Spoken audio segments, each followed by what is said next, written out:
নমস্কার, আমি নন্দন চত্বর থেকে লিটল ম্যাগাজিন মেলায় আমি আছি। লিটল ম্যাগাজিন মেলাটা হচ্ছে বলে আমি লেখক লেখিকাদের তরফ থেকে সবাইকে অভিনন্দন জানাচ্ছি। এই লিটল ম্যাগাজিন মেলাটা হোক আমরা চেয়েছিলাম, কারণ এখান থেকেই অনেক নতুন নতুন লেখক লেখিকার অভ্যুত্থান হয়। সেই জন্য আমরা সকলেই চেয়েছি লিটল ম্যাগাজিন হোক, আর লিটল ম্যাগাজিন হওয়াতে অসংখ্য অসংখ্য ধন্যবাদ সবাইকে জানাই। আর এখন আমি যে কবিতাটা পড়ব সেটা হচ্ছে কবি কৌশিক গাঙ্গুলির দলতন্ত্র দীর্ঘমেয়াদী।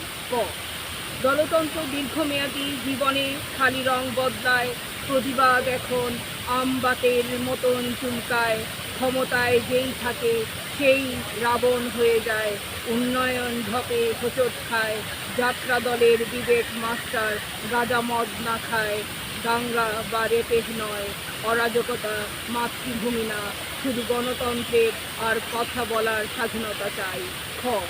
সক্রেটিস বলেছিলেন তিনি জানেন তিনি কিছুই জানেন না, আর এদিকে চায়ের বেঞ্চিতে আলোকিত করে বসা সব জান্তা পবিত্র পাপীরা রাস্তায় কুকুর কাক ও আবর্জনা বাড়ছে, আর একদিকে কাজের বদলে অকাজ, শান্তির বদলে সন্ত্রাস, উন্নয়নের বদলে করের টাকায়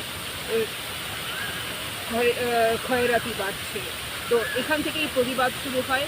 তো কবি কৌশিক গাঙ্গুলির কবিতা দিয়ে একটা প্রতিবাদের কবিতা আমি আবৃত্তি করলাম। নমস্কার।